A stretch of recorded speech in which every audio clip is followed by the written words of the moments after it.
Mesdames et messieurs, bonjour, bienvenue à l'émission Bereshit à l'origine. Le dimanche 9 février au soir et le lundi 10 février, la communauté juive de par le monde célébrera la fête de Tou Bishvat, traduction littérale le 15 du mois de Shvat, c'est le nouvel an des arbres. Pour en parler, j'ai l'honneur de recevoir M. Steve Suissa. Steve, bonjour. Bonjour. Vous êtes producteur, réalisateur.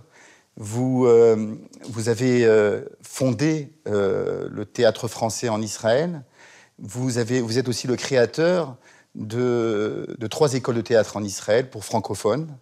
Et j'aimerais qu'ensemble, nous parlions de la relation entre, d'une part, la célébration de la nature, puisque lors de cette fête, nous consommons toutes sortes de fruits et nous rendons hommage à l'arbre, en particulier l'arbre fruitier, qui représente, selon l'adage biblique, qui Adam Etz Hasadeh, car l'homme est un arbre des champs.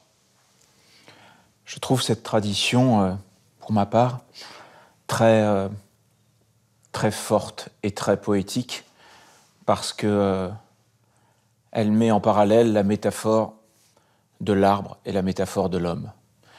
Et il y a quelque chose de à la fois très ancré et très poétique, car si on a à un moment le reflet de sa propre personne avec celle d'un arbre, comme lui, on a des racines qui sont parfois encore plus profondes que l'on peut imaginer. Tout à fait. Et qui vont dans tous les sens, c'est-à-dire qui sont tout autour de nous et qui sont ancrés au fond de nous. Cet arbre pousse, suivant ce qu'on lui donne, suivant la façon dont on l'aide à pousser, et tout d'un coup, il y a des branches qui se forment, ça c'est nos orientations, et il apporte des fruits. Et ces fruits-là sont les enfants, ou les projets qu'on développe tout au long d'une vie. Et autour de ces fruits, on a un feuillage. Et ce feuillage, peut-être, est la protection ou la façon dont nous, arbres, on protège ce qu'on a construit, c'est-à-dire des enfants, des projets.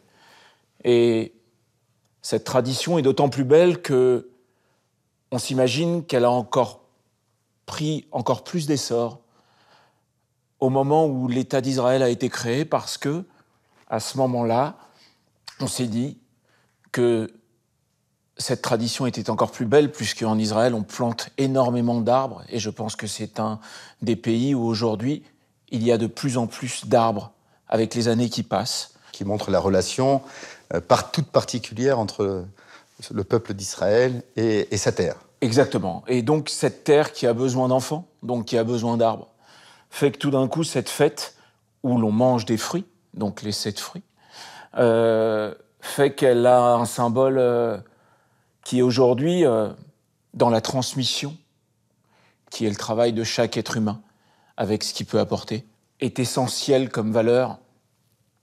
Et je pense que c'est le plus beau cadeau d'amour qu'un être humain peut apporter à son prochain, et le plus beau message, exemple qu'un homme peut faire de sa vie.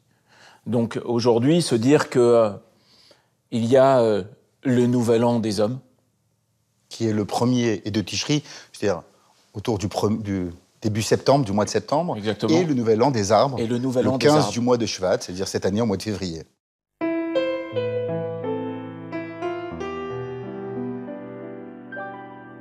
Tou Bishvat est une fête d'institution rabbinique qui a lieu entre la mi-janvier et la mi-février du calendrier grégorien, le 15 du mois de Shevat.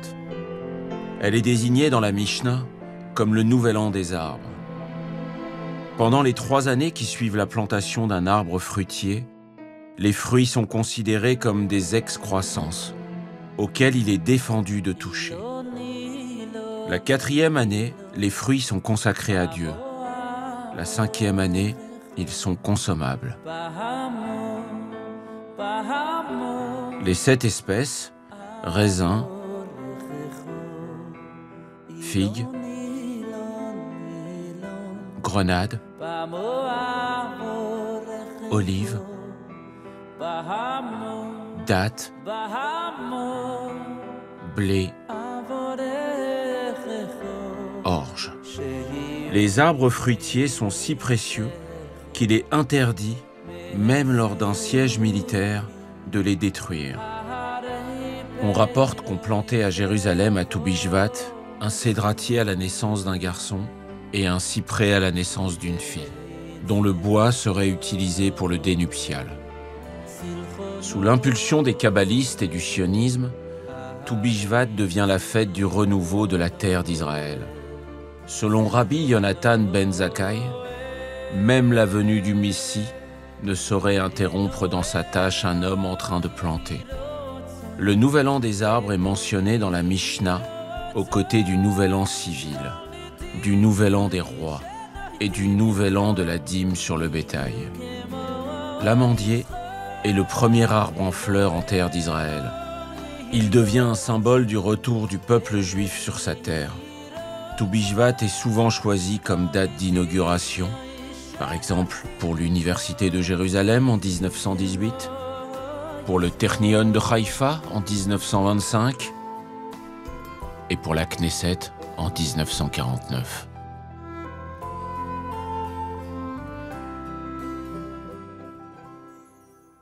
Je trouve ça très fort en symbole, surtout quand on sait que cette fête est partie à la base d'une tradition de la Kabbale. Tout à fait. Donc d'une tradition qui est née dans la ville de Sfat, qui est l'endroit où la Kabbale a pris son essor, qui est une ville aujourd'hui en Israël où un mélange de religieux et un mélange d'artistes, puisqu'on prend son essor dans une ville où la religion et la musique sont mélangées. Alors moi, humblement, à travers mon travail, qui est celui de mettre en image des textes, qui est celui de donner, entre guillemets, de la culture, qui est celui de penser que peut-être de transmettre à des enfants, non pas le désir de devenir des artistes, mais le désir de devenir eux-mêmes. C'est-à-dire que de les faire monter sur scène, parce que peut-être que sur scène, on ose faire ce qu'on n'oserait pas faire dans la vie, c'est-à-dire être soi-même, s'accepter. Accepter ses racines, accepter ses origines, accepter avoir envie d'être unique, accepter l'idée d'être différent, parce qu'on a beau se dire aucun être humain, aucun arbre n'est le même. Vous pouvez passer dans une forêt où il y a des arbres de la même famille, aucun n'a poussé pareil.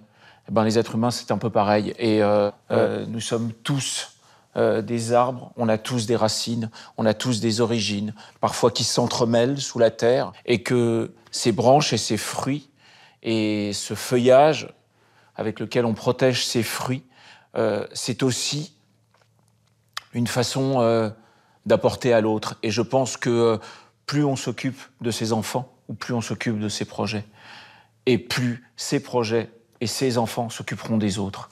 Et c'est la symbolique du fruit, c'est-à-dire qu'il contient en potentiel des graines qui pourront donner naissance à d'autres arbres. Et donc, effectivement, dans la fête de Toubishvat, on retrouve l'amour, justement, de la transmission, de l'éducation. D'ailleurs, le mot élève, c'est élever, c'est-à-dire le rôle d'un maître. C'est pas de toujours considérer son élève ou son enfant comme un élève toute sa vie, mais de le rendre maître. C'est l'une des symboliques de la fête de Toubishvat. C'est aussi l'amour de la nature, c'est-à-dire prendre un certain recul, d'arrêter la construction du monde pour mettre en avant justement l'écologie, l'amour de la nature, la beauté de la nature. Et donc, il y a toute cette idée-là de protection. Et je voulais juste, Steve, je sais que vous êtes humble et modeste, mais je sais aussi combien vous souhaitez du fond du cœur, et c'est ce que vous faites dans votre vie au quotidien. Vous auriez pu choisir une vie, la vie de producteur, de réalisateur, au théâtre, etc. Mais vous avez voulu donner à des enfants qui n'ont pas eu toujours toutes les chances de leur côté. Et j'aimerais vous entendre à ce sujet. Je suis très touché par cette... Merci déjà. Je suis très touché par cette tradition qui est Toubishvat, et encore plus quand je vous entends parler, parce que je pense que l'être humain, son talent, c'est de savoir suffisamment tôt ce qu'il a envie de faire. Et que le reste, c'est comme cultiver la terre, c'est-à-dire se cultiver soi-même. Et je pense que plus on creuse en soi, et plus on trouve un sens à sa vie. Le talent, c'est de savoir très rapidement, le plus rapidement possible, ce qui nous intéresse, ce qui fait que tout d'un coup, on devient un être épanoui. Et Quand aujourd'hui, je prends la tradition de Tu Bishvat et que, religieux ou pas, je l'analyse à la métaphore de la vie, donc à l'homme, à l'arbre, au feuillage qu'il arrive à avoir, ou quand on s'arrête aujourd'hui devant un homme, quand on peut s'arrêter devant un arbre et qu'on se dit « Waouh, qu'est-ce que c'est beau !» C'est exactement pareil. Et tout ça dépend que d'une seule chose, c'est au courage et à la volonté. Il faut transmettre ça, il faut donner ça.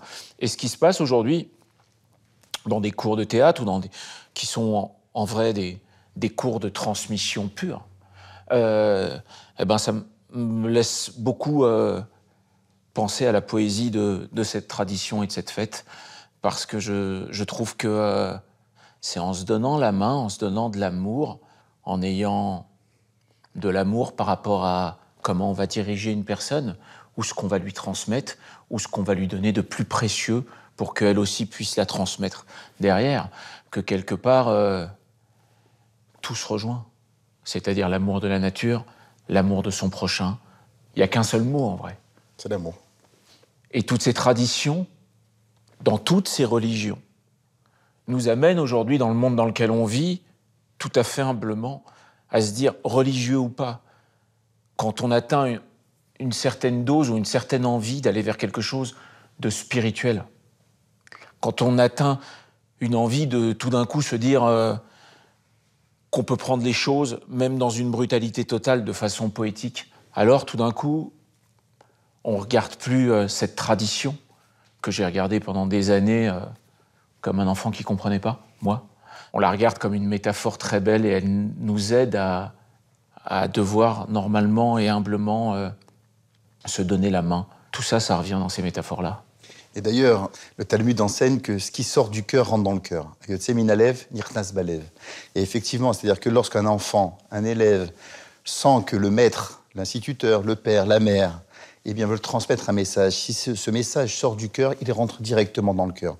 La transmission nous permet justement de nous assumer en tant qu'être. On ne peut pas garder un savoir, une connaissance pour soi. Nous sommes toujours dans le partage pour se réaliser d'abord soi-même. Tout à fait. Et puis je pense que quand on est dans une transmission totalement transparente et honnête, on s'aperçoit qu'en donnant aux autres, on apprend à soi-même. Tout à fait.